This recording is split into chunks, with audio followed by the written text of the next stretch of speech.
Ok, pessoal, muito boa noite a todos. Dando sequência ao nosso ciclo de conferências aqui em nosso espaço Caminho da Luz, na cidade de Limeira, nós hoje escolhemos o tema: a importância do riso e da alegria no caminho espiritual. Vamos tentar conversar um pouco sobre esse tema que eu acho assim, de extrema importância, principalmente nos dias de hoje, né? Onde nós temos uma civilização, nós temos uma juventude completamente distante da religiosidade ou da espiritualidade, né? E os motivos que fizeram as pessoas se afastarem muito da espiritualidade foi exatamente esse aspecto da prática religiosa ser uma prática extremamente austera, sabe? Ser uma prática extremamente diferente, que poderia levar o indivíduo a um estado de felicidade, a um estado de alegria, a um estado de realização. A espiritualidade, como as religiosidades, vem desde a Idade Média até os dias atuais, dominada, por exemplo, no Ocidente pela Igreja Católica, né? E dominada pelas comunidades cristãs, que não são católicas, mas são as comunidades cristãs, né? Os evangélicos e tudo mais, criaram uma forma extremamente vamos dizer, moralista e extremamente difícil de que os jovens vivam essa experiência, principalmente no momento que nós estamos vivendo. Então nós vamos discutir exatamente como a filosofia oriental, por exemplo, como outros caminhos veem isso, né? Vamos começar a discutir, primeiramente, o aspecto da igreja desde a Idade Média, né? Então, a religiosidade que veio com muita força para o Ocidente, que deu base fundamental, comportamental, social, para essa questão foi a Igreja Católica. Tá? A Igreja Católica, inegavelmente, ela imperou durante toda a Idade Média e trouxe essa cultura para o mundo, a cultura religiosa. E a cultura para o Brasil, que o Brasil é um país tipicamente católico, né? Agora que os evangélicos estão crescendo muito, mas os evangélicos é uma dissidência da Igreja Católica em alguns aspectos, em alguns pontos de Roma e tudo mais, do domínio. No entanto, os padrões morais, éticos carregados dentro da igreja são os mesmos para determinadas igrejas, tá? A questão da moral, da ética e tudo mais. Muito bem.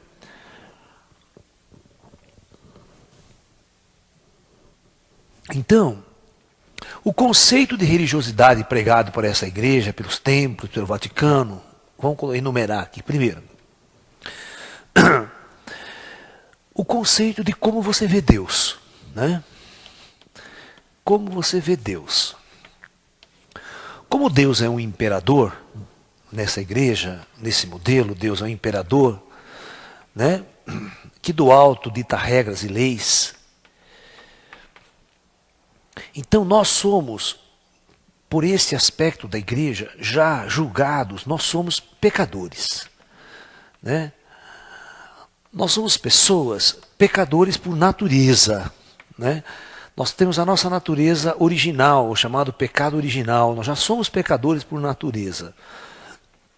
O famoso pecado original de Adão e Eva, da expulsão do paraíso e tudo mais. Então, nós fomos criados dentro de uma doutrina que nós devemos, né, nos curvar perante Deus e fazer de tudo, mas de tudo, para agradar esse Deus. Deus necessita ser agradado. Então, é um Deus, né, que precisa ser agradado. Você não pode desagradar Deus, né? E outra, você já parte do princípio que você precisa, durante toda a sua existência aqui na Terra, pedir perdão para Deus. Nós fomos treinados, como nós somos pecadores, nós temos que pedir o perdão, né, de Deus. Ok? Então, constantemente, nós temos que tomar atitudes que agradem a Deus. Porque se você desagradar a Deus, então esse é o modelo religioso. Tá? Então, aí a igreja criou uma série de preceitos que agradaria a Deus, segundo ela. Tá? Então, existe uma série de preceitos, né, comportamentais, né? Comportamentais que agradariam a Deus. E aí ela vai enumerar, né? Você está entendendo? Não só os 10 mandamentos clássicos da lei judaica, começa com os famosos 10 mandamentos, né, da lei judaica. Ok? Que a Igreja Católica é uma extensão do judaísmo, né, pelo menos do Antigo Testamento, usado também como base na sua doutrina. Nós temos, depois da Igreja, os chamados 7 pecados capitais, né?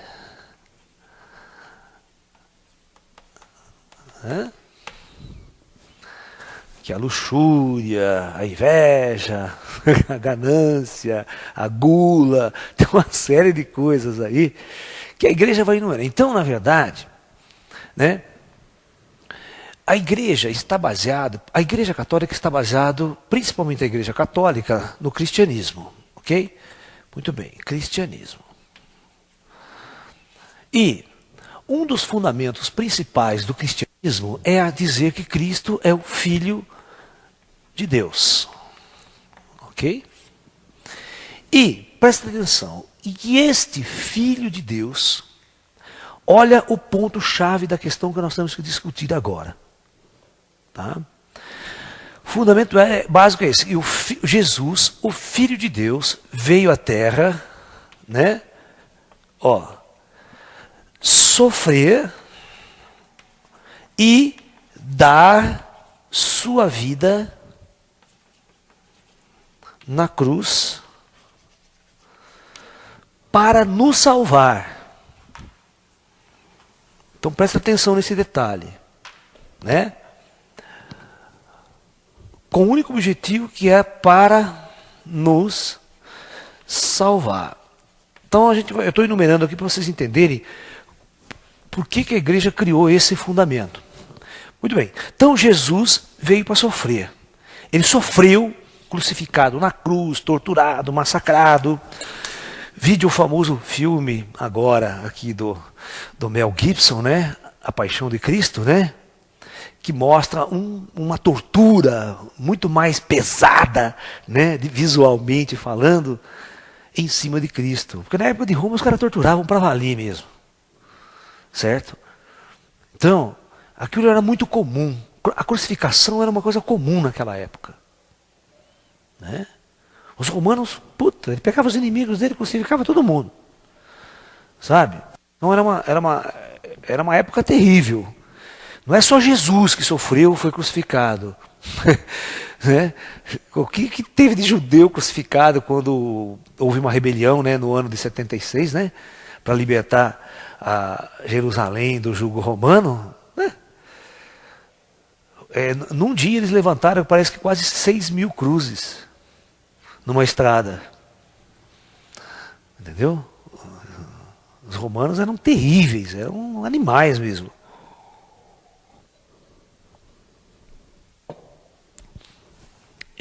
Então, veja bem, então o conceito fundamental é, se Jesus sofreu, então o símbolo máximo da cristandade é a paixão de Cristo, é a última parte, é o sofrimento de Jesus pela humanidade. Ok? Então, fundamentalmente, a coisa começa por aí. Então vamos lá. Vocês vão entender muito bem porque que a igreja criou esse padrão vibratório dentro dos seus templos. Aí, o símbolo máximo da cristandade, né? O símbolo máximo da cristandade é a cruz. Jesus pregado na cruz. Então todo templo católico que você entra, tá? Você se depara no centro da igreja com Jesus crucificado. Então tá lá o homem aqui crucificado na igreja. OK? Numa posição de extrema dor e sofrimento, numa posição de dor e sofrimento. Ok? Então presta atenção nesse detalhe aqui. A igreja vai pautar nisso daí. E todos os outros santos que vão existir na igreja, a Mãe Maria, se tiver uma estátua da Mãe Maria aqui, ó, ela vai estar em profunda angústia e chorando. Ninguém consegue pintar uma Virgem Maria num templo, numa igreja, sorrindo, dando risada, e um Jesus alegre e feliz. Não existe isso num templo católico. E todos os outros santos que existiam, inclusive as igrejas, a maior parte das igrejas, elas são decoradas com a Via Crucis. Não é verdade? O que é a Via Crucis? Para quem não sabe, é exatamente o caminho que Jesus faz, né, do calabouço com a cruz nas costas, e as 13 caídas que ele dá, né? E então você tem todas essas fases desenhadas em vitrais, ou às vezes em estátuas. Então você entra num templo, presta bem atenção. Você entra numa igreja, você entra num templo onde se cultua o sofrimento de Jesus. Sofrimento, vamos colocar assim. Diante dessa premissa, todo ser humano entra na igreja, desde a Idade Média, ele entra na igreja e olha para Jesus, em vez de ele ver o seu mestre alegre, sorrindo, feliz, ele vê o máximo do seu ideal espiritual em profunda agonia e sofrimento. Isso cria no arquétipo, presta bem atenção, no arquétipo da humanidade, no arquétipo do cristão, vamos assim dizer, não vou dizer na humanidade porque grande parte da humanidade não é cristã, mas cria um arquétipo, né, no povo cristão, ao redor do mundo, de que você não pode ser feliz aqui. Que você não pode estar em prazer. Que se Jesus sofreu nesse mundo para agradar a Deus, para libertar os homens, quem é você para ser feliz? Quem é você para viver em prazer? Então, a parte central da igreja, ela prega que você tem que viver em sofrimento, como Jesus. Se você quiser chegar ao céu, você tem que ser igual a Jesus, sofrer também. Viver uma vida austera, uma vida pobre, uma vida sem luxo, sem riqueza, viver em profunda oração. Então aí vai criar-se uma doutrina, né? Que é exatamente a forma como você tem que se comportar para agradar a Deus e agradar a Jesus. Entendeu? Então você entra num templo, você não tem coragem de rir dentro de um templo cristão. Você não tem coragem de rir. Já pensou você chegar num templo cristão e você dar risada na igreja? Rir.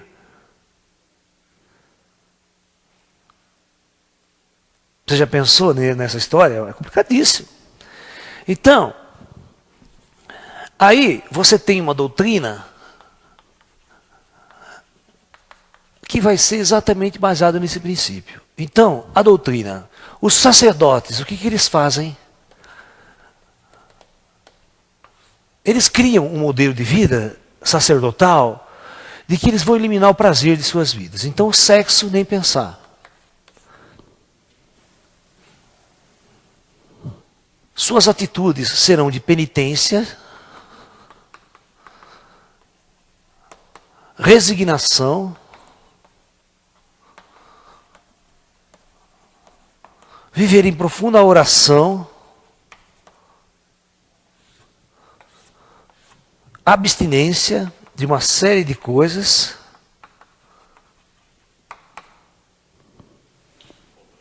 pobreza, um voto de pobreza, tem linhas, principalmente os franciscanos fazem um voto de pobreza, né? Só com aquele manto, com aquela sandália.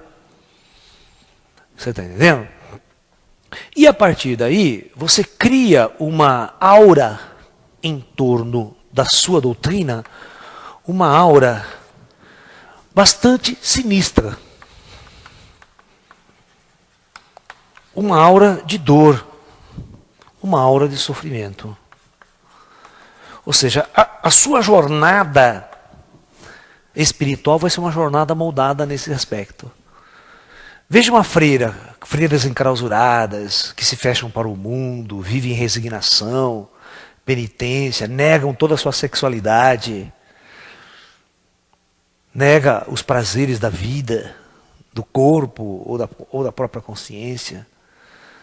E vive em profunda resignação, porque se criou uma doutrina de que é isso que Deus quer de você.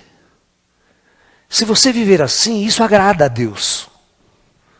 E você ganha o reino dos céus com essa atitude, com esse comportamento extremamente dentro de uma moral. Né? O que acontece quando os sacerdotes, lá no final da Idade Média, começam a chegar aqui no Brasil? Nas Américas, e os índios todos soltos, nus, maravilhosos, a gente ficava louco. Né? Os padres ficavam loucos, né? Então precisava colocar roupa nesses índios, né? Para abafar a tentação, abafar o demônio, né? Que estava solto aqui no país. Mas vocês percebem que tudo isso é uma criação cultural, é uma cultura que fez isso. Vem de uma cultura judaica e a cultura ocidental começa a adquirir essa cultura religiosa, esse hábito, porque tem um modelo de Deus. E em função desse modelo de Deus, você cria um comportamento. E a partir do momento, do movimento de como Cristo comportou-se no mundo, como foi a passagem de sofrimento, de angústia, de dor, né, de resignação, os católicos tentam seguir o seu exemplo. De que essa vida necessariamente tem que ser uma vida de sofrimento. Tá? É exatamente este modelo que eu quero destruir, que eu quero acabar no terceiro milênio. O terceiro milênio é a nova era. É a era do Espírito, mas o Espírito da verdade. Não é a era das religiões. A era das religiões já passou. Agora é a era do homem acordar dentro de si. Sem nenhuma religião. Sem nenhuma lei de cima, de Deus ou de baixo dos homens, que vai dizer o que é que eles têm que fazer para servir a Deus. Tá? Nós vamos ter que criar uma coisa, um caminho espiritual maravilhoso, gostoso, divertido, alegre, feliz. Vocês sabiam que depois de um tempo, quando começou a chegar mais para a nossa época aqui, a igreja começou a ter uma decadência profunda, sabe no quê? De padres. De sacerdotes, os jovens, ninguém mais queria ser padre. Presta atenção, 90% dos jovens que entravam num seminário para seguir a carreira católica ou religiosa profunda, desistiam, abandonavam. Porque o Ocidente, o apelo da sociedade moderna, cresceu demais. E os jovens pensam duas vezes em jogar a sua vida dentro de uma doutrina, sendo que tem um mundo imenso aí fora, a comunicação hoje é muito grande, TV, televisão. Antes de tudo isso, antes da década de 50 e tudo mais, as pessoas não tinham muito acesso à cultura, não tinham muito acesso à informação, né? Então as pessoas eram muito facilmente dominadas pela doutrina do padre. O padre dominava as pequenas cidades do interior. E o que abastecia os seminários eram pessoas do interior, jovens do interior. Abastecia o seminário das freiras, era exatamente as meninas do interior. Certo? E constantemente as pessoas ficam num regime de medo com relação a Deus. Você não pode rir, você não pode ser feliz. Você cria uma aura em torno de você que Deus não quer que você seja feliz. E você não pode expressar essa sua felicidade. Existe uma visão da seriedade, né? O contexto de uma prática séria. E se você rir, já não é mais uma prática séria. Tá? Então, é exatamente isto que nós vamos mudar. Né? Vamos olhar agora o modelo religioso oriental. Né? E outra coisa interessante, eu esqueci de falar isso. Quando você vai num culto religioso cristão, até as músicas que eram criadas pelos grandes autores da Idade Média, até Bach e muitos outros, né, que compunham para a igreja, as obras são muito tristes. As obras são de uma melancolia profunda. Vocês estão me entendendo? Então o que acontece? Acontece que você vai num culto e toca aquela música. A música ela tem uma vibração muito mais poderosa para deixar você num clima totalmente triste, angustiado. Você fica ali o tempo todo com pena de Jesus na igreja. Ao invés de você louvar o teu mestre com alegria, você fica num clima de pena, ou coitado. E você entra naquela energia. E você sai da igreja com aquela energia. Você não sai feliz de uma igreja. Eu, pelo menos, sei porque eu era assim. Eu frequentei a igreja na minha fase de infância, quando eu era jovem. Até os 14 anos eu frequentei muito a igreja. Depois eu dei um basta. Então, todas as vezes que eu ia para a igreja, eu saía angustiado, eu saía triste. Porque ela passava essa energia. É sempre o sofrimento de Cristo, sempre o sofrimento. E você tem que sofrer também. Sabe? Então eu não conseguia suportar isso. Então quando eu comecei a conhecer mais profundamente as filosofias orientais, as práticas orientais, taoísmo, budismo, hinduísmo, eu comecei a mudar muito o meu foco espiritual. Uma das primeiras libertações que eu tive na minha vida foi me libertar da igreja, da religião em si. Vamos pegar o taoísmo, e o budismo, porque depois eles vão se fundir, vão se tornar praticamente um só, que é o Zen. Como no taoísmo e no budismo não existe um modelo de Deus, presta atenção, não existe um modelo de Deus. Portanto, não existe um Deus lá do alto que você precise agradar ou seguir leis e regras. E neste modelo, você não é um pecador. Você não é um pecador. Então veja bem. Você não tem um modelo de Deus. Não tem ninguém do alto ditando regras e leis para você. Você não é considerado um pecador.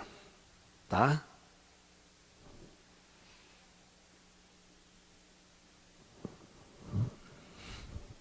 Dois, no budismo, existe o Siddhartha Gautama Buda. Uma das coisas que realmente Buda contradizeu, ou contradisse na sua doutrina principal, foi exatamente a austeridade espiritual. Eu vou fazer uma palestra específica sobre a vida de Buda aqui, sobre o budismo, tá? E nós vamos entender esse cerne da doutrina, que quando eu já fiz a palestra O Caminho do Meio, quando você assiste a palestra O Caminho do Meio, você vai ver que o Buda percebeu que essa austeridade, esta forma de praticar a religiosidade não tinha nada a ver. Essa resignação toda para o espiritual e você deixar de lado toda uma vida, toda uma situação, você está entendendo? Toda uma forma diferente de viver. E outra, Buda não sofreu no sentido clássico como Jesus sofreu. Ele não morreu crucificado, nem foi perseguido, nem foi massacrado, nem foi torturado. Ele viveu uma vida em profunda harmonia com sua pregação e a sua região onde ele fazia isso. Tá? Ele era profundamente aceito pelo povo, as pessoas aprendiam muito com ele e ele não tinha conflito com outras religiões. Nem era perseguido politicamente. Coisa que Jesus, quando foi pregar a sua doutrina, estava numa situação política muito delicada, Jerusalém, a Galileia toda, por causa da invasão dos romanos, E Jesus contrariava ideais sociopolíticos e religiosos. A pregação de Jesus era um prato cheio para ele ser crucificado e perseguido constantemente. E ele era inteligente o suficiente para saber disso, que ele seria perseguido com a sua pregação. Não é?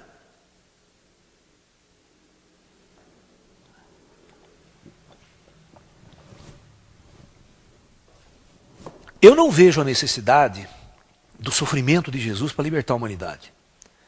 Eu não vejo nenhuma necessidade nisso. No budismo, Buda viveu uma vida inteira como um grande mestre, pregando e ensinando, e ele não pautou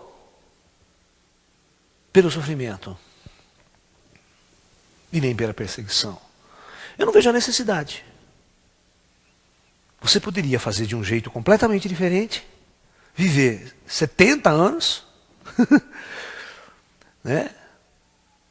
A não ser que você quisesse ser um revolucionário, a não ser que a personalidade de Jesus não é essa que a gente tem, né, misticamente. Porque nós podemos ter uma visão de Jesus real, histórico, um cara que viveu e poderia ser um revolucionário sociopolítico e espiritual, e um indivíduo mistificado pela igreja, pelas doutrinas, pelo evangelho, romanceado, que não existiu dessa forma, ele não era isso. Então isso é uma incógnita ainda. Mas a igreja preferiu criar esse padrão de Jesus e criar o sofrimento de Cristo como a base fundamental e a necessidade desse sofrimento para libertar a humanidade. Eu não vejo se o cara é filho de Deus. Vamos colocar essa questão. Se ele era filho de Deus, todo-poderoso, com todos os poderes divinos, ele não precisava se sujeitar a essa condição para ensinar, para levar um verdadeiro ensinamento. Eu acho que tem muitas coisas na doutrina cristã que precisa ser discutida, que precisa ainda ser compreendida e entendida. A gente não pode aceitar as coisas como dogmas, como verdades impostas, sem a gente questionar. Né? Então, Buda não sofreu. Né? Toda a religião budista não é centrada em Deus. Ela não é centrada em Deus, ela é centrada no homem. Muito bem. A base fundamental da doutrina budista ou da taoísta é buscar a luz ou a iluminação, o conceito de iluminação, que é exatamente aquilo que o próprio Buda atingiu. Um estado de consciência atingido aqui.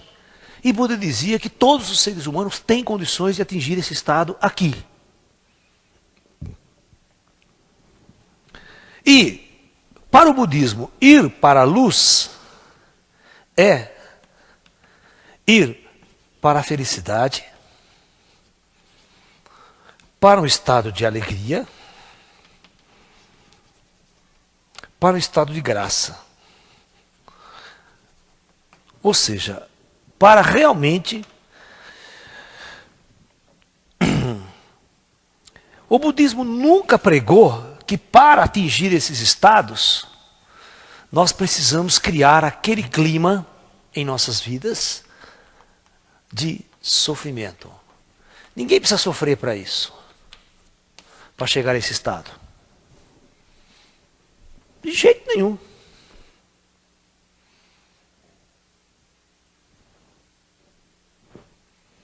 Quem disse que tem que sofrer? Eu posso chegar feliz, alegre, né?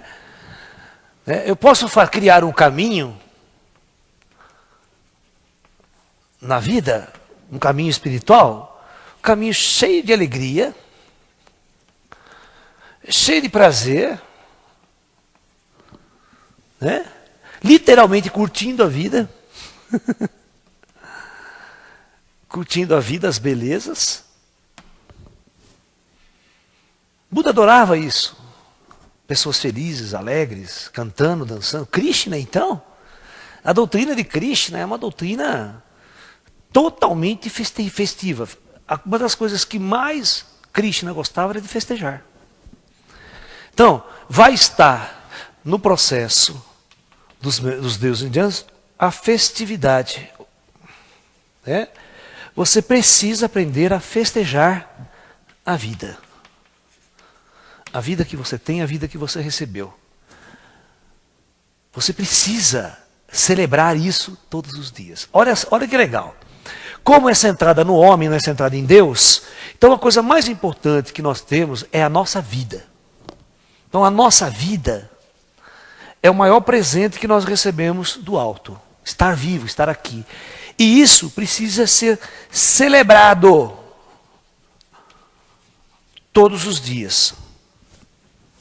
E essa celebração todo dia deve ser dia de festa. Você já pensou o que acontece no dia do seu aniversário? Todo mundo acorda no dia do seu aniversário num clima diferente, né?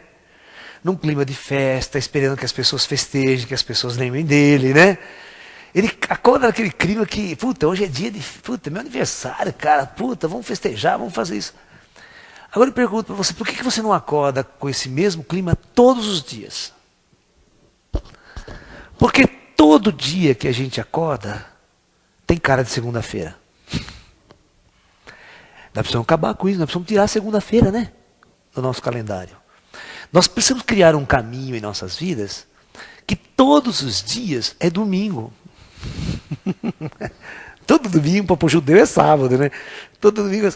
E é interessante, você já percebeu que no próprio judaísmo, tá? O sábado é um dia de resignação e de descanso, não se faz nada. Para tudo. Né? Os adventistas são assim. Né? Os adventistas do sétimo dia, por exemplo, das 6 horas da sexta até 6 da tarde do pôr do sol do sábado, eles não movem uma palha. Está entendendo? E a austeridade, a oração, aquela coisa toda. Né? Então, a cultura oriental ela tem uma visão diferente da prática da religiosidade. Da prática da religiosidade.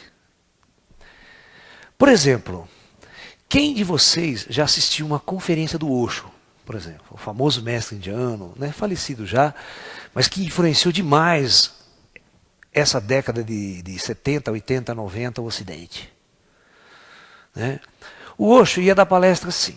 Então ele entrava, né, plateia toda sentada, toda lá, né?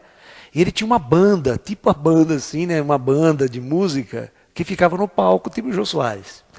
E a hora que ele ia entrar para dar palestra, todo mundo levantava e a banda tocava e todo mundo pulava e dançava. Tá? Todo mundo dançando, cantando. E ele também entrava dançando, pulando, alegre, né?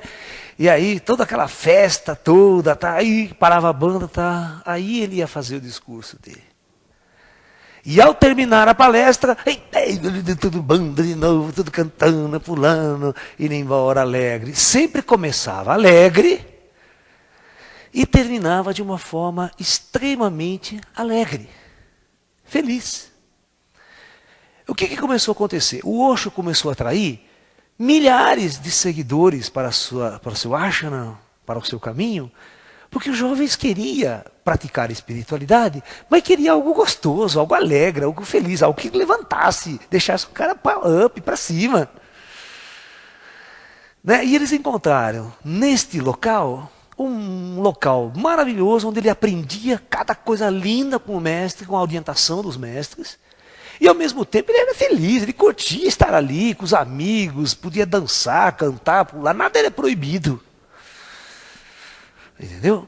Porque quando você começa a aprender a verdadeira doutrina, não tem nada para ser proibido. Você estabelece naturalmente as verdadeiras regras da sua vida. Não tem nenhuma regra imposta do alto. Você está entendendo? Você, moralmente, internamente, você cria as suas regras. E a sexualidade? Né? O Osho falava muito sobre a sexualidade. O Osho falava assim, cada um é dono do teu sexo, do teu corpo, da tua vida. Você acha que eu vou criar uma doutrina para impedir você de viver a sua sexualidade? Muito pelo contrário, eu vou ensinar você a viver ela intensamente. Porque ela é uma das maiores fontes de energia do teu ser e uma das maiores fontes de prazer que você carrega dentro de si. Quem sou eu para privar você disso? E quem seria Deus para privar você disso? Que Deus que privaria algo que Ele próprio cria dentro do próprio homem? Seria incoerente. Então você tem uma nova filosofia, um novo padrão de aprendizado, onde realmente o centro da doutrina é a alegria. É praticar espiritualidade com profunda alegria. Esquece sofrimento, sabe? Se você fica centrado que Jesus sofreu, por isso que eu falo, ninguém tem coragem de pintar um Jesus sorrindo. Ninguém tem coragem de pintar um Jesus dançando, pulando, cantando, numa festa, festejando, como todo mundo. Né? Não pode. Jesus agarrando as mulheres, beijando. Seria muito interessante, né, fazer um filme assim. Né? Jesus caindo na gandaia, beijando as mulheres, vivendo uma vida normal. Que, entre aspas, se considera uma perdição. Né? O que é estar perdido nesse mundo? Né?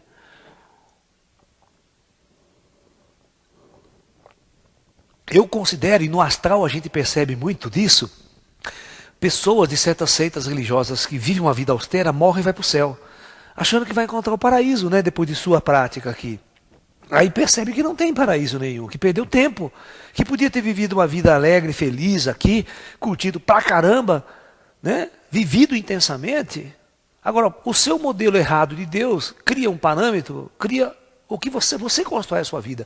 Você se lembra daquela máxima de Buda, e quando nós estávamos estudando o segredo também, né, essa nova lei baseada na física quântica, da atração, você atrai aquilo que você vibra. Se você vibrar sofrimento, se você vibrar pobreza, austeridade, o que você atrai para a sua vida? Só isso. Né? A tua energia, tudo que vai acontecer ao teu lado, os seus amigos, a sua doutrina, tudo cria aquele clima de dor, de sofrimento. Então você vive numa depressão profunda, você vive nesse ambiente vibratório. Mas se nós criarmos uma religião completamente diferente, onde a base fundamental é a alegria, nós vamos cantar, dançar, pular, vibrar essa alegria constantemente, no meu caminho espiritual eu vou atrair constantemente essa energia boa. Eu vou atrair sempre sucesso, vou atrair fama, vou atrair dinheiro, vou atrair mulheres bonitas para o meu lado. E as mulheres vão atrair homens bonitos para o seu lado. E vão viver feliz com isso. E ao mesmo tempo, você está no caminho espiritual. Né? O Osho tem uma frase muito interessante, né? Que ele diz assim: o homem que dança, canta ou toca um instrumento, esse vive a verdadeira religião e está mais próximo de Deus. Veja. Né? Eu procuro fazer isso na minha vida. Eu trabalho muitos movimentos no meu corpo através do Kung Fu, das artes marciais, né? Gosto de tocar, eu sou instrumentista, sou músico, eu gosto muito de fazer música, de cantar, de dançar, o ritmo mexe com a gente, a música tem um poder. Nós vamos fazer uma palestra aqui com o título, né? A importância da música no caminho espiritual. Né? Como a música tem uma força de criar um clima. Você vê, a música pode criar um clima de angústia e tristeza, mas pode criar um clima de profunda alegria, de profunda, né, harmonia. Ok? Então, eu acho que as pessoas precisam libertar-se de uma couraça que foi criada pela igreja e pelas religiões antigas. Sabe uma couraça que ela vestiu esse hábito do sofrimento, ela vestiu esse hábito da austeridade, da pobreza, da resignação, por uma imposição de uma ideologia doutrinária. E agora nós estamos no 3º milênio propondo para vocês um novo processo. Por isso que a maioria dos jovens da década de 60 fez uma puta revolução. Ninguém fez uma revolução e foi para a igreja católica na época dos hippie, na década de 60, na contracultura. Por quê? Olha, eles estavam querendo liberdade. Vai cair na igreja outro imperialismo, né? Outra imposição imperialista de poder, de força, de resignação. Não, nós temos que criar um outro caminho, cara. Nós temos que ver Deus de uma outra forma. Nós podemos criar, olha, quando eu vejo espíritos de luz, quando vejo seres extraterrestres, seres de luz, eu nunca vejo esses seres maltrapilhos, certo? Andando de carro, último tipo, as naves são maravilhosas, sofisticadas, as roupas são maravilhosas, são seres altivos, belos e sempre sorridentes. Os mestres da luz sempre chegam alegres, felizes, traduzindo aquela alegria fantástica. Né? Tem uma raça de seres, irmãos das estrelas, que quando vêm, eles vêm rindo, transmite felicidade, alegria. Você fica feliz de estar na presença vibratória deles. A vibração deles é alegria. A presença deles deixa você muito alegre. A tua aura fica alegre, você fica alegre. Eles vão embora, você fica alegre. Aquela vibração impregna você. Seres de luz, quando vêm conversar comigo, eles vêm todo feliz, alegre, dando risada. E os nossos mestres orientais, então? Por natureza, você vê sempre oriental assim, sorrindo. Sempre eles estão com a cara sorrindo. É difícil você ver um espírito oriental com a cara amarrada. chega assim para você. Você precisa fazer isso. Impondo regras e leis para você. Todas as vezes que eu converso com mestres espirituais do mundo astral, principalmente os de linha oriental, que são os meus orientadores, né? Eles sempre chegam alegres, felizes, cumprimentam e simplesmente eles dão conselhos. Você pede ajuda, você faz uma pergunta, eles dão conselhos. Mas nunca daquele jeito, você precisa fazer porque você tem que...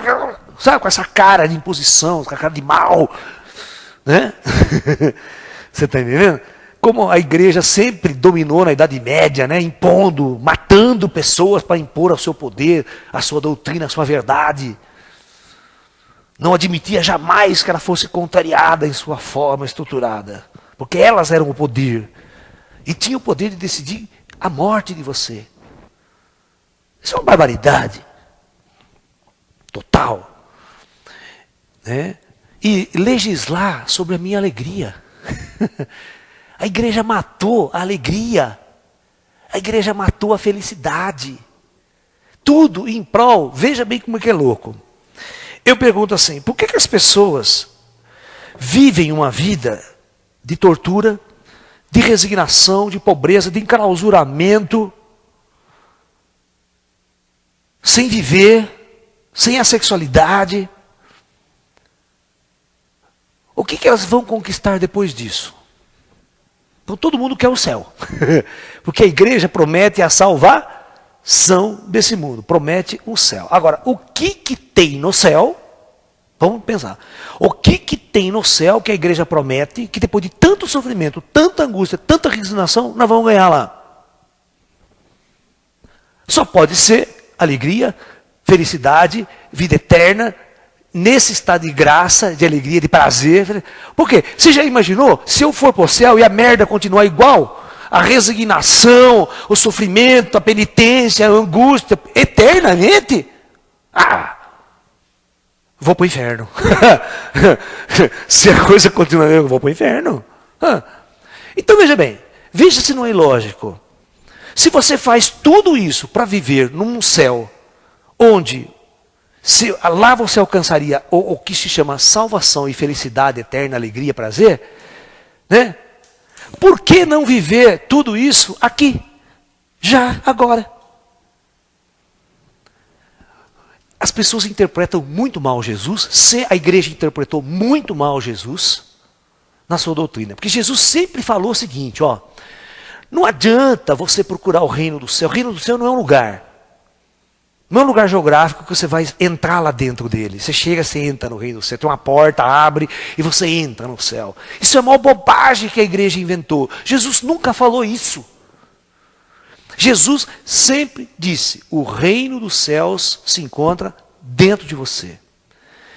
Ou seja, você pode agora, se ele está aqui, você pode fazer da sua vida um palco de alegria, de felicidade, de curtição. Ou você pode transformar a sua vida nessa doutrina decadente de sofrimento, de angústia. Você que cria isso. A sua doutrina que cria isso. E aquilo que você cria, você atrai. Você vive aquilo. Você é aquilo que você pensa que você é. E Jesus tentava tirar esse padrão que os judaicos vinham trazendo lá atrás. De uma doutrina fechada dentro de um templo.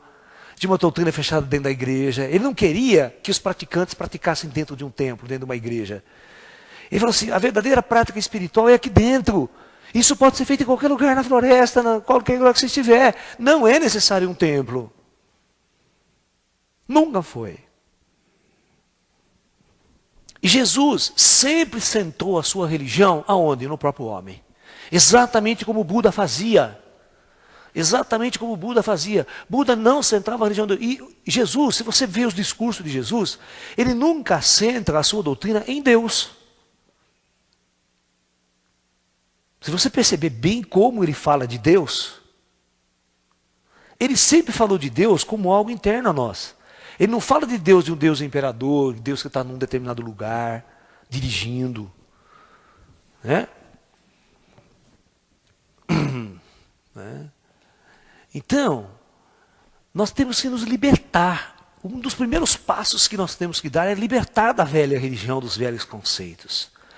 E acreditar que nós podemos construir um caminho pela vida espiritual com harmonia com o material, onde nós vamos ter um equilíbrio, nós vamos viver alegres, felizes, dando risada e rindo mesmo. Tem que rir muito da vida, contar muita piada, se divertir, buscar coisas alegres, coisas felizes. Quanto mais você entra nessa vibração, mais você atrai essa vibração. Quanto mais você entra numa vibração de tristeza, de angústia, quando você entra numa igreja, você cria aquele clima vai te acompanhar. Ele perpetua na tua aura, no seu subconsciente, no seu inconsciente. Você carrega aquele estado de tristeza e não consegue se libertar dele.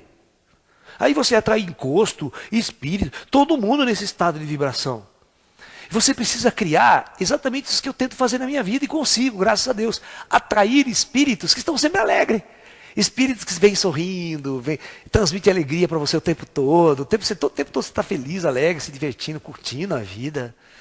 Né? Por isso que eu falo para os meus, vai passear, vai curtir a vida. As pessoas chegam para mim, Laércio, você é um puta esotérico desse, você vai ver banda de rock, você vai ver música, você vai não sei em bar, não sei o que. Eu vou onde tem gente alegre. Eu vou onde as pessoas estão felizes, estão pulando, dançando, curtindo. Eu não vou em lugar onde as pessoas são pseudo-religiosas, estão naquele clima de angústia, de tristeza, achando que está meditando, achando que está se levando, que está chegando perto de Deus, e não está coisíssima nenhuma. Eu tenho um exemplo para vocês que eu vou dar na minha vida. Eu sou esotérico, eu dirijo o espaço há mais de 30 anos. Eu trabalhei muito com terapias alternativas, atendendo as pessoas em casa, no meu espaço, atendendo terapias alternativas, holísticas. Você não tem noção. Os esotéricos são os mais doentes. A maior parte dos esotéricos que criavam uma doutrina ou ia para a doutrina eram pessoas extremamente perturbadas, confusas.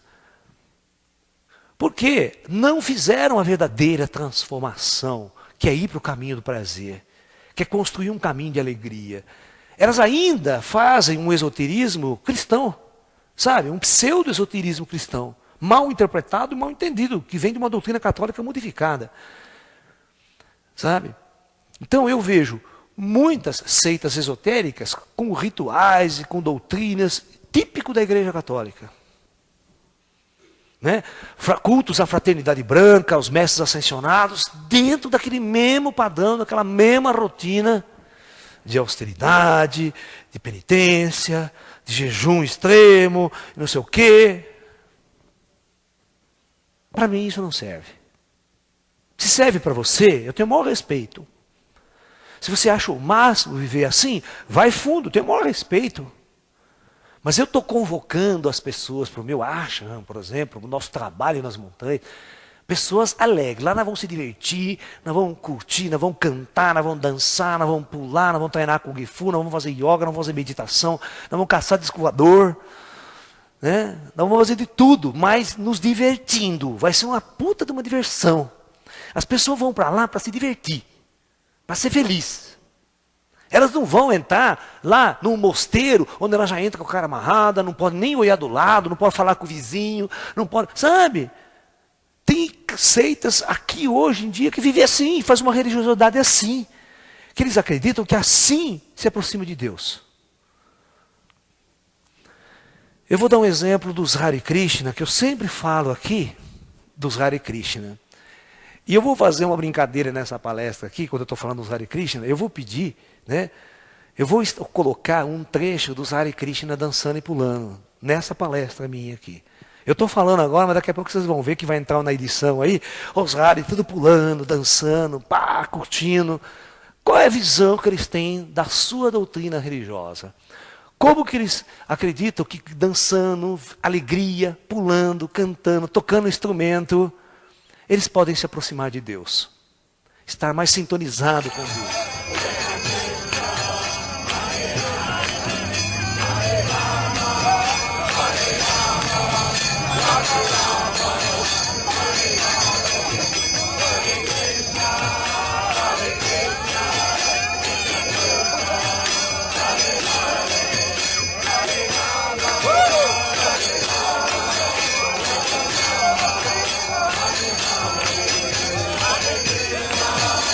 Hare Krishna, Hare Krishna, Hare Hare.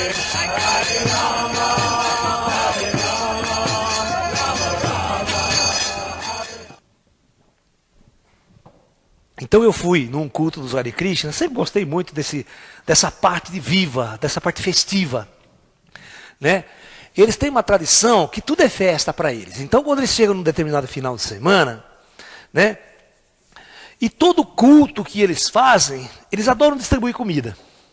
Então, os cultos deles assim, eles fazem uma festa, eles fazem doces, salgadinhos, uma mesa farta. E faz tudo, dançam, e depois vão todo mundo comer. E pobres pegam, eles têm uma prática de levar comida para os pobres, fazer festa com os pobres nas favelas, sabe? Eles entram nas favelas levando comida, assim, dançando e pulando, dando comida para todo mundo, leva todo mundo para festejar. Que para eles existe uma coisa muito interessante, que eu gosto muito dessa visão, que é, presta bem atenção, Deus, olha a visão deles, Deus é alegria. Esse é o primeiro, a vibração que eles dizem de Deus. Tá? O Brahman deles, é alegria. Então, se você quiser estar sintonizado com Deus, ligado com Deus, você tem que ser alegre. Deus não é uma figura porque você constrói a imagem de Deus. As religiões constroem uma imagem de Deus. Mas a principal vibração e a visão que esses indianos têm de Deus é alegria. E se eu quiser estar sintonizado com Deus, eu preciso vibrar esta alegria. Então, para vibrar, eles têm a ideia do mantra. Tá? A ideia da prática mântrica. Eles dizem que o mantra é uma vibração que faz você se aproximar de Deus. É um cântico, é um som, é um canto, é uma música. Tá? Então eles cantam o nome de Deus, mas de uma forma completamente alegre. Essa vibração vai fazer parte da sua vida. Aí eles dizem, por isso que o Osho fala, aquele que canta, dança, pula, vive a verdadeira religião e está mais perto de Deus. Que Deus não é sofrimento, Deus não é angústia. Olha, se tem um mandamento que Deus disse para você quando você veio para a Terra, só pode ter sido um. Ele falou assim para você, vá e seja feliz. Só isso. Ele não vai falar para você, vai lá e se ferra, se lasque, sofra pra cacete, é isso que eu quero que você faça. Você acha que Deus cria um paraíso como o planeta Terra, uma coisa tão linda quanto o planeta Terra, que é um paraíso, e o próprio homem cria o inferno. Não sabe viver no paraíso. Ele cria o seu próprio inferno. E cria até um Deus que acredita que quer que ele viva no inferno. Que ele sofra. E eu vou dizer uma coisa para vocês, nós nunca saímos do paraíso. O paraíso é aqui. Nós nunca saímos do paraíso. É aquela velha frase, nós é que expulsamos Deus do paraíso. Não Deus expulsou a gente do paraíso. Nós expulsamos Deus do paraíso. Por isso que Jesus falou, o reino do céu está aqui. Porque quando o reino do céu está aqui, qualquer lugar que você esteja é o paraíso. Qualquer lugar que você esteja é o paraíso. Porque veja bem, se você estiver mal, estiver angustiado, deprimido, né? Você vai para uma praia, você fica com aquela cara de merda na praia. Você anda na praia com aquela cara de cocô. Sabe? Quem comeu não gostou. Tudo é feio, tudo é ruim. Aquele mar maravilhoso, aquele pôr do sol fantástico, gente bonita para praia e você com aquela cara de cocô. Aí leva você para as montanhas, lindas e belas. Você continua com aquela cara de merda. Deprimido, angustiado. Bicho, não é o lugar que faz você. É você que faz o lugar. O paraíso está dentro de você, não está fora. Esse sempre foi o ensinamento de Jesus. E você percebe quando uma pessoa está feliz? Quando ela está alegre, ela já chega, ô meu amigo, como é que você vai? Tudo bem? Pô, que legal, pô, vamos curtir aí. Não importa o lugar, ele pode estar na praia, pode estar no mato, pode estar na casa dele, ele é assim. Ele está sempre bem. Olha, um verdadeiro mestre espiritual, ele tem que estar sempre bem, alegre. Um discípulo, quando vai pedir uma ajuda, ele tem que encontrar um mestre alegre. Pô, cara, sai dessa, levanta, vamos curtir a vida. Ele não pode encontrar um mestre mais sofrido do que ele, mais arrebentado que ele. Aí ele olha para o mestre, eu vou seguir esse cara, ser desse jeito? Estou fora. Então, o que matou a religião e o que perdeu de seguidores a religião foi por causa disso. Porque o jovem não queria entrar nessa. O jovem queria curtir a vida e ser feliz, cara. Todo mundo quer ser feliz no fundo. Por que eu vou deixar para ser feliz no céu? Num céu hipotético, né? Depois da morte. Vou lá saber se tem alguma coisa depois da morte. Tem aquele cara bem pragmático, né? Meu negócio, eu vou curtir aqui mesmo. Né? Então, né? Eu gosto demais, me identifiquei demais com os Hare Krishna, com essa vibração musical. Eu vou colocar nesse DVD, vocês vão ver que legal. Quem nunca viu, quem não conhece, vai ver como é que ele cultua Deus. Né? E fazendo barulho mesmo, tem que fazer barulho, com ritmo, e batuque, e música, e Hare Krishna, Krishna Krishna, Hare Hare, Hare Rama, Rama Rama, Hare Hare, e vai embora. Né? Isso é muito legal. Você está feliz, cara. Você construir um caminho espiritual alegre, feliz. Sair do buraco. Ninguém quer ficar naquela depressão, aquela angústia da igreja, aqueles santos, tudo sofrido. Né? Pinta a igreja de branco inteira, acende as luzes, né? Abre as portas. Vamos fazer festa. No nosso ashram, todo dia nós vamos fazer festa. Todo dia tem pizza. Todo dia nós vamos fazer festa, nós vamos pular, dançar, vai ter música. As pessoas vão curtir música, vão dançar, vão pular, vão ser felizes, cara. É uma prática espiritual baseada na felicidade. E você é um ser que está vibrando Deus, está alegre, feliz. Existia um famoso Buda no Japão, né? Ele se chamava o Buda Rotei, conhecido como o Buda da Alegria. Ele chama Rotei, com 2 letras.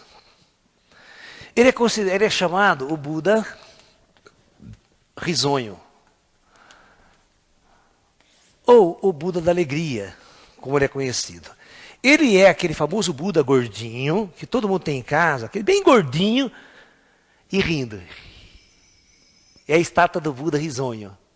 Não confunda, esse Buda gordinho, risonho, não tem nada a ver com Siddhartha Gautama, o Buda principal indiano.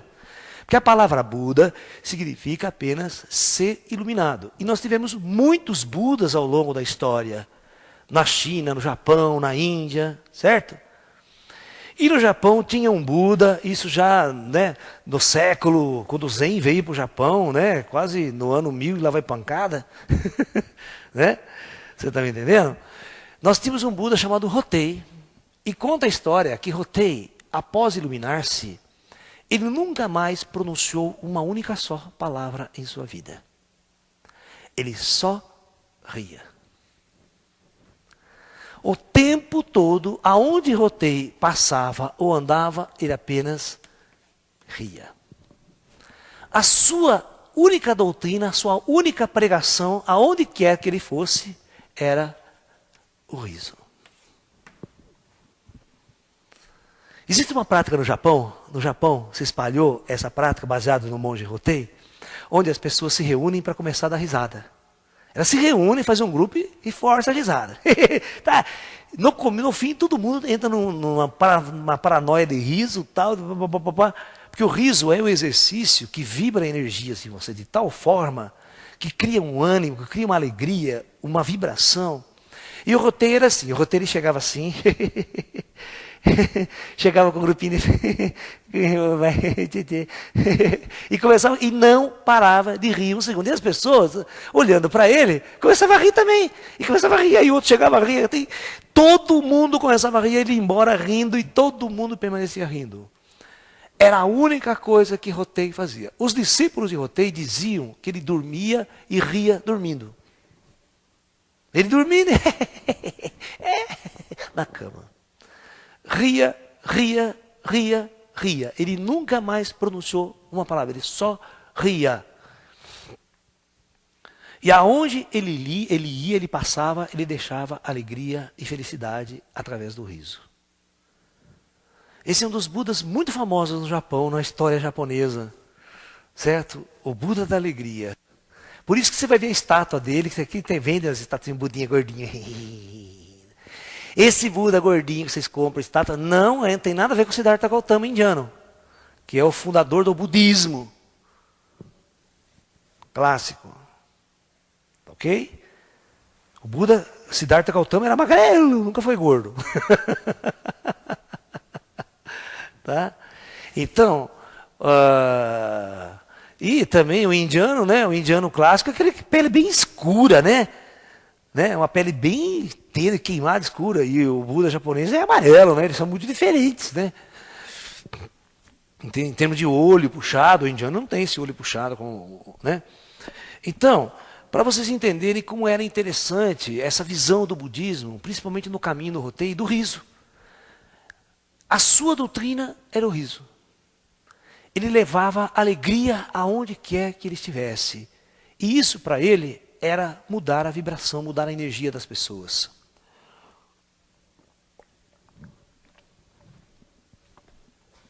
Então, é muito interessante rir, né?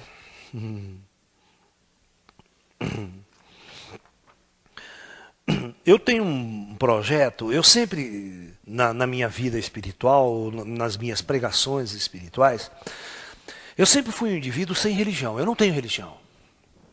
E também não estou criando nenhuma religião nova. Eu falei que a minha religião é o lalaísmo. Porque meu apelido, né, todo mundo me chama de Lalá. Então eu já fundei o lalaísmo, né?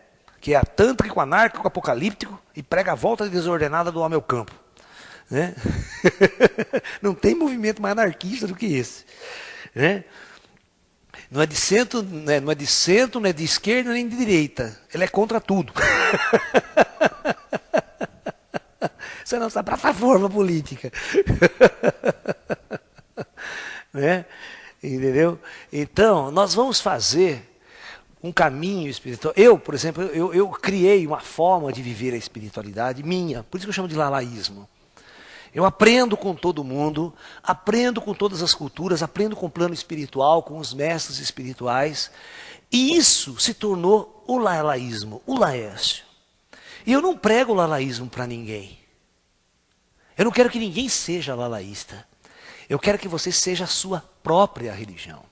Que você crie a sua própria doutrina. Que você não seja no terceiro milênio escravo de nenhuma doutrina. Que você não seja escravo de nenhum guru. Que você não seja escravo de nenhum mestre.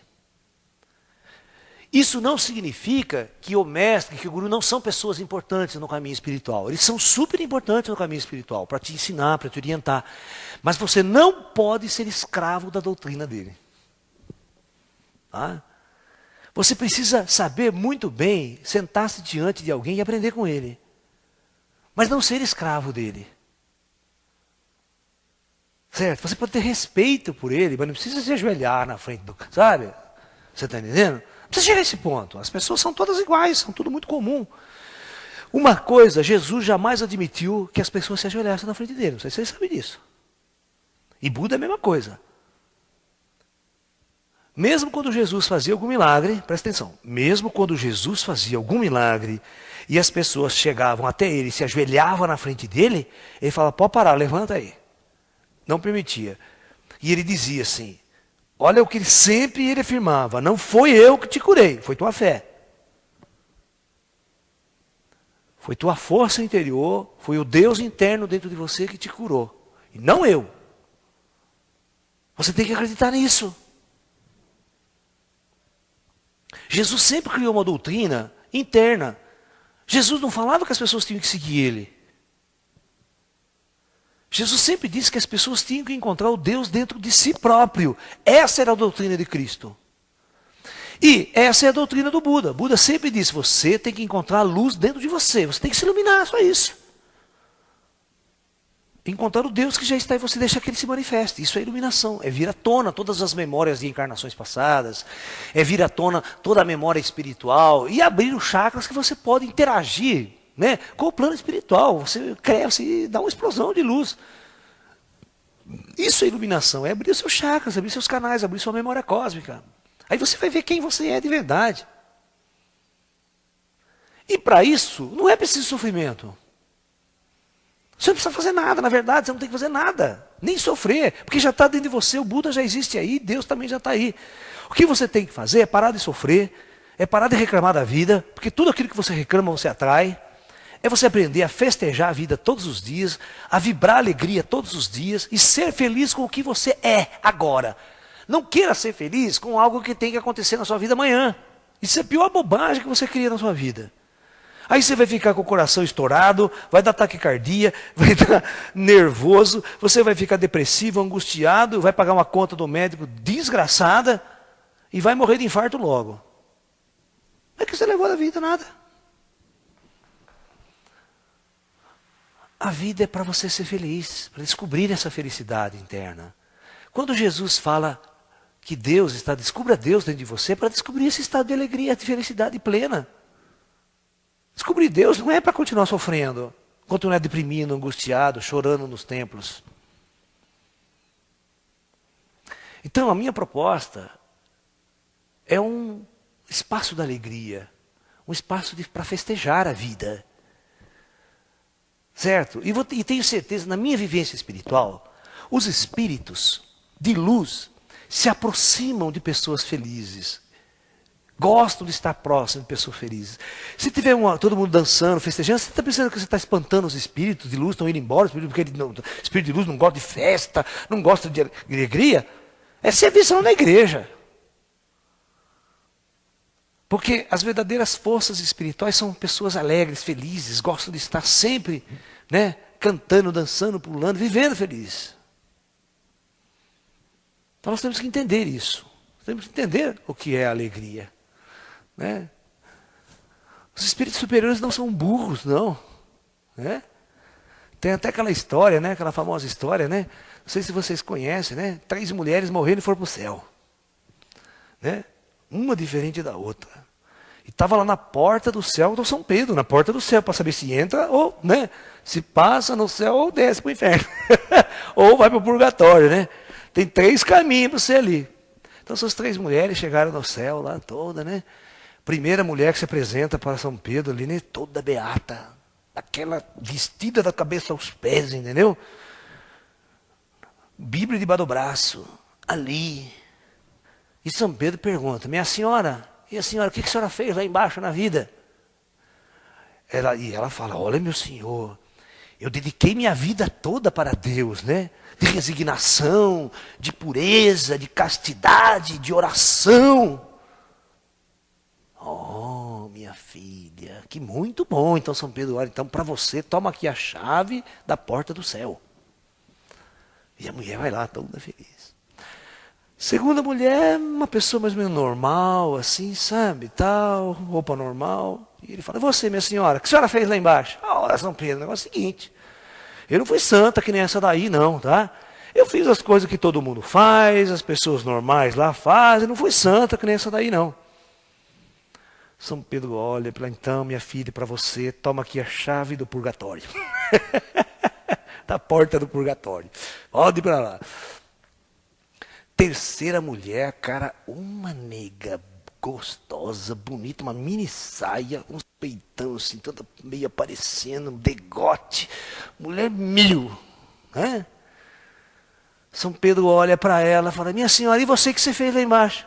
São Pedro, não fui nem com essas daí não, eu pintei e bordei mesmo, me diverti, né? Fiz sexo com todo mundo. E olha, São Pedro, fiz coisas que nem o senhor imagina. São Pedro olha a mulher, nédera de cima e embaixo, coça a cabeça e fala assim, minha filha, então toma aqui a chave do meu quarto.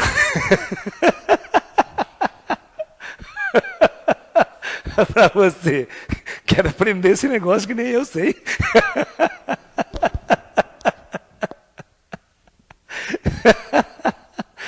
Isso aí não é nada, tem um monte de piada esotérica para nós rir aqui. Né? Piada esotérica, estava lá Jesus, presta atenção, essa é de Jesus. Estava lá Jesus, né, caminhando, quando Jesus vê o que então?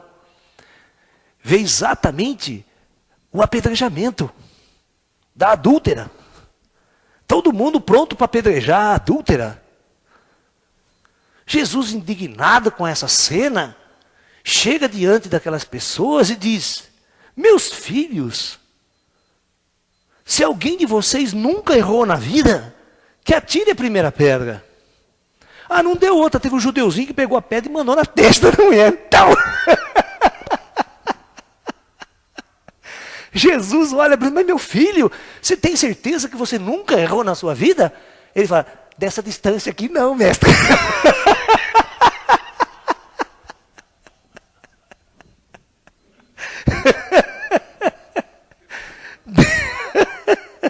Ele é especialista. É a distância, não.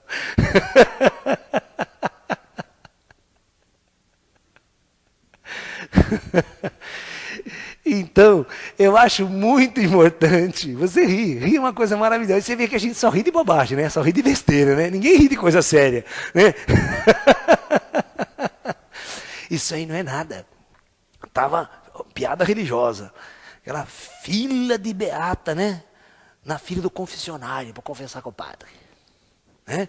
Aquela filha de mulher, tudo para confessar. Né? Velhas, jovens, novinhas, moças, homens, rapazes, né? E de repente sai uma mocinha do confessionário, e a fila grande, né? Aquela puta fila. Sai a mocinha do confessionário e vai lá na pia de água benta e começa a lavar a mão. E lava a mão, e lava a mão, e não para de lavar a mão na pia de água benta, né? E a amiga dela, desesperada, né? Chama ela aqui, vai lá devagarzinho, sai da fila do confessionário, né? Fala, minha amiga, o que está acontecendo? Por que você está lavando tanto a sua mão assim? Ih, minha filha, você não sabe, minha amiga. O que foi? Né? Ih, é para pagar os pecados. O padre mandou eu lavar 1000 vezes a minha mão aqui na água benta, que é para limpar os pecados. Nossa, mas o que você fez de tão grave? Eu peguei no pinto do meu namorado. Ixi, ela falou assim, então não vai sujar essa água aí que eu vou ter que fazer gagarejo.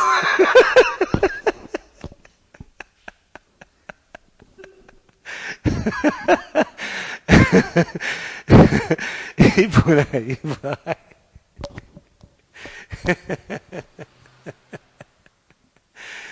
E por aí vai as coisas. Eu acho que o importante é a gente perceber que tudo é alegria. Né? E humor, presta atenção. Ó. Humor é uma das coisas mais importantes na vida, né? No caminho espiritual. Né? Olha, nunca acredite num guru, ou num sacerdote, ou alguém que vai se postar diante de você com aquela cara assim. Vai dar aquele discurso, não ri, sério. É fria. Não siga uma pessoa assim. Porque uma pessoa em verdadeiro estado espiritual, ela vibra liberdade. Ela vibra alegria.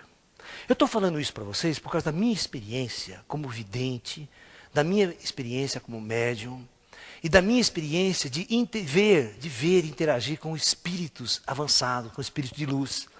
Às vezes espíritos extraterrestres, seres extraterrestres pequenos, grandes, altos, bonitos, pessoas do comando Astar. Você está pensando que essas pessoas, elas chegam todas assim? Você não tem noção como essas pessoas... Então eu me pauto por essas pessoas que estão na luz. Eu não me pauto pelos sacerdotes, as pessoas que estão nas trevas. Que acreditam que espiritualidade e iluminação é assim. É desse jeito que tem que se viver. Eu não, eu aprendi, por exemplo próprio, de ver como os mestres são felizes. Eu canalizo alguns mestres orientais aqui, no meu espaço, que as pessoas riem muito com ele, né? Ele vai embora, deixa as pessoas alegres, as pessoas ficam felizes de ouvi-lo. Né? A gente tem o nosso, como é que a gente chama de mestre Tang Lin. Ele conta histórias, ele ri com a gente das histórias, fala as coisas. Pessoas muito alegres. Né? Vocês imaginam se eu estivesse dando essa palestra aqui para vocês assim, ó, sem mexer uma polegada do meu corpo, e falasse assim, olha... Todos vocês têm que meditar profundamente. 10 minutos de palestra, todo mundo dormindo. Garanto que você não assistia 20 minutos da minha palestra. Entendeu? Ninguém tem paciência para isso. Né? E outra, ninguém tem paciência para seguir. Você não vai convencer o jovem a seguir esse tipo de espiritualidade. Porque o jovem quer ser alegre, cara. Ele quer ser... Por isso, o que a igreja crente começou a fazer, e a igreja católica começou a seguir também, né? ela começou a mudar, um dos focos para atrair os jovens era a música. O que é música gospel agora? Você já viu heavy metal gospel? É muito louco, tem heavy metal gospel, cara. Banda de heavy metal gospel, né? Ninguém vai lá, pega a guitarra, que era considerada música do demônio, né? Led Zeppelin, Black Sabbath, banda metálica, considerada som do demônio, né? Alex Crowley, né? Mago da energia negra, certo? Raul Seixas, o diabo é o pai do rock. Né? Toda aquela visão. Na década de 60, 70, a igreja descomungava se você ouvisse um rock. Se você tocasse um rock, então você era filho do demônio. Por isso que o Raul Seixas veio com toda essa ideia, dessa contracultura. Pra você ter uma ideia, aqui na cidade de Limeira, o Raul Seixas veio dar um show, quando ele, na fim de carreira dele, ele veio dar um show aqui num clube aqui em Limeira. Eu fui assistir esse show. Você acredita que os crentes estavam na frente da porta distribuindo folhetinho? Não assista, não entra no show, não vai, isso é o demônio, patati patatá. Juro por Deus. Você quer ver uma outra coisa legal que aconteceu do movimento dos crentes? Eu fui convidado, não só eu, mas teve um evento em São Bernardo do Campo, isso faz mais ou menos assim, uns 10 anos atrás. Um evento chamado Encontro da Nova Era. Presta bem atenção. E isso foi feito num clube muito bonito, de lá de São Bernardo do Campo, onde o evento era um jantar, e nesse jantar vários palestrantes iam conferenciar durante esse jantar. Começava às 7 da noite e até à meia-noite e tanto, certo? Uns 5, 6 conferencistas iam falar durante 20, 30 minutos, enquanto as pessoas jantavam, comiam, um evento. E isso foi muito divulgado na mídia de São Bernardo, na rádio, na TV local, certo? Um evento grande e tal. Vocês acreditam que os crentes começaram a fazer um movimento na cidade, lançando folheto, porque você gosta de Nova Era, é coisa do diabo, é coisa do demônio, e faixa para a rua, sair em passeata para querer cancelar o encontro, não queria deixar o encontro da Nova Era acontecer, porque Nova Era é encontro do demônio. E foram na porta, com puta movimento de faixa, distribuir folheto para as pessoas não entrarem nesse encontro. Você vê, as pessoas têm medo dessa repressão. E agora você vê muitas linhas crentes, até você pega as igrejas, todas as igrejas hoje, até você pega essas igrejas de Funinha e Guintar, quando a Igor abre aqui, né, pentecostal, não sei das quantas, né? Não sei nem o nome que o cara dá para a igreja dele, né? Mas você vai ver lá, tem um cara com violãozinho, uma guitarra, uma bateria, todo mundo cantando, louvando a Deus, né? Você está entendendo? Então, hoje é o heavy metal do Senhor, né? É uma beleza, né? Agora pode. Por que agora pode? Porque se não é assim, a igreja perde todos os jovens. Então ela achou, vão pegar essa música, vão deixar eles tocar essa música, agora ele faz a letra religiosa. A letra vira religiosa, entendeu? A letra vira gospel. Entendeu? Então, você vai em algumas igrejas, onde é que está tocando guitarra, tem encontro de música gospel, só heavy metal, festival de música gospel, né? Tem um canal na TV a cabo só de música gospel. Né? Você está entendendo? Nos Estados Unidos, por exemplo, a música gospel, né, sempre foi uma música, foi a base do blues. Né? A base do blues e a base do rock, inclusive. Quem estuda um pouquinho da origem musical, de teoria musical, sabe que nos Estados Unidos, os negros, né, os bluseiros, os negros, os cânticos gospel das igrejas, que é o cântico de lamentação. E interessante, que presta bem atenção, o blues, por que a palavra é blues? O que é blues em inglês? Mas o que significa esse blues? Tristeza. O blue, você está blue hoje, cara. Você está triste. Você não sabia? Isso é um termo americano. E o blues, e a base do blues, do canto gospel, é música de lamentação. Os caras lamentam. Nas orações eles lamentam. É o canto do escravo, é o canto do oprimido. Surgiu dos movimentos escravos americanos, vem lá de trás, esses cânticos, certo? De louvor a Deus, mas sofrido. Então o blues é uma raiz de uma música sofrida, de uma música gospel.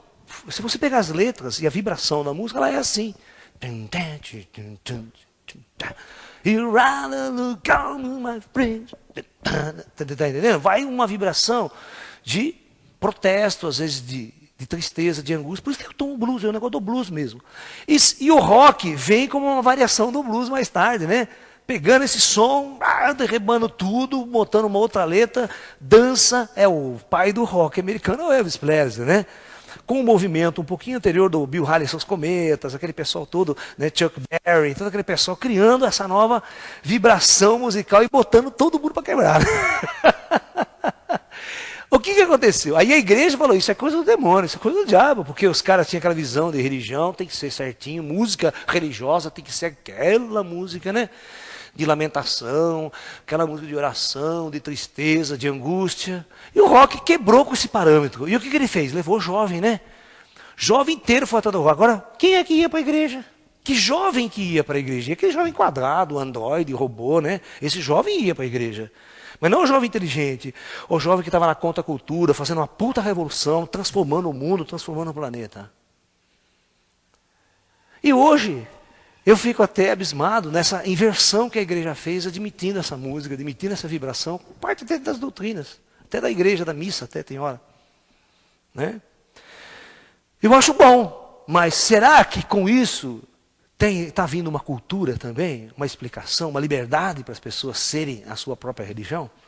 Ou simplesmente é uma forma subsequente de não perder o poder? De não perder o poder sobre os jovens e arrebatar os jovens para a sua igreja, mas continua, no fundo, achando que essa música é do demônio ainda. Por trás, os velhos doutrinários que ainda querem fazer missa em latim, né? Vá para catar coquinho, né? Todo mundo vai rezar que não entende nada do que está falando, né? Só para rezar em latim, só porque é bonito, só porque é tradição. Né? Então, eu sinto muito, mas o meu partido é da alegria, o meu espírito é da felicidade, e o meu Deus é o Deus do prazer, é o Deus da alegria, é o Deus da felicidade, é o Deus do amor. Onde tem amor, não pode haver sofrimento, não pode haver depressão, não pode haver angústia. Onde tem amor, tem felicidade, tem alegria, tem pessoas sorrindo, tem pessoas contando piada, tem pessoas se divertindo. Você pode perceber, você pega todos os animais, todas as formas de vida que tem na natureza, nenhuma delas sorri. O homem é o único ser que tem a capacidade de sorrir. Um gado não sorri, um cachorro não sorri. Mas o homem é o único ser na face desse planeta aqui que tem a capacidade de mostrar, de expressar alegria e felicidade assim, rindo, dando gargalhadas. E o humor e um ser iluminado é um ser que ri. Se o teu guru não ri, foge dele. Porque eu não confio numa pessoa que não ri. Olha, tem dois tipos de pessoas que eu não confio na minha vida. Dois. Um, pessoas que não ri. E dois, pessoas que não gostam de animais. Se chegar uma pessoa perto de mim, eu detesto cachorro. Fala, puta, você nunca vai servir para ser meu amigo. Tchau.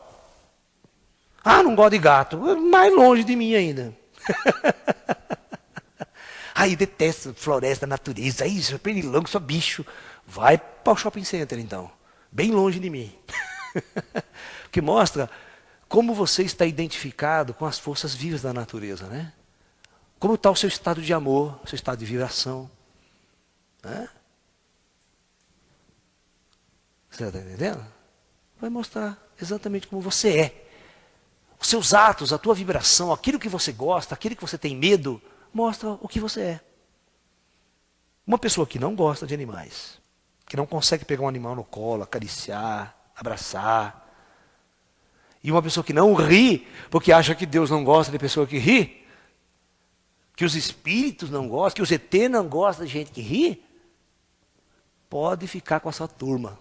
Porque junto de mim, no meu ashram, lá nas montanhas, só vai ter gente alegre, feliz, dando risada, certo? Buscando a sua essência, buscando o teu espírito com alegria. A alegria é a nossa regra. Ser feliz é o único mandamento que nós vamos ter no nosso espaço. E que eu tenho aqui no meu espaço, aqui na cidade, né? Onde nós estamos aqui, sempre transmitindo alegria para vocês. As minhas palestras têm que ser palestras que esclarecem, mas tem que ter alegria também, tem que ter felicidade, tem que curtir. A gente tem que dar risada um pouco, né?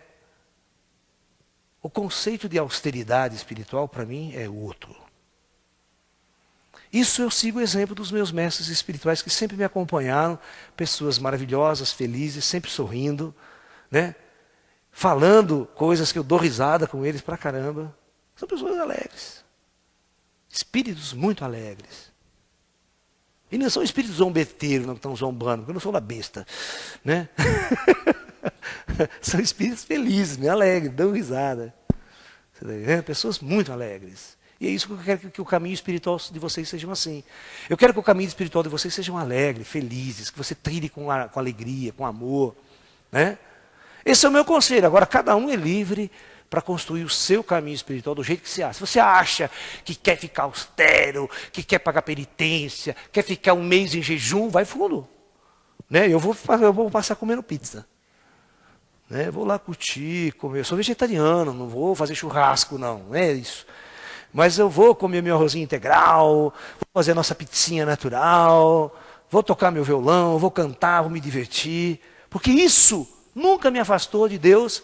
E isso nunca fizeram com que os espíritos maravilhosos se afastassem de mim. Nunca fez com que os meus guias de luz se afastassem de mim, muito pelo contrário. Essa é a minha experiência própria de vida. Ok? Então, namastê, muita paz e até um próximo encontro. Namastê, muita paz. Felicidades para vocês. E alegria.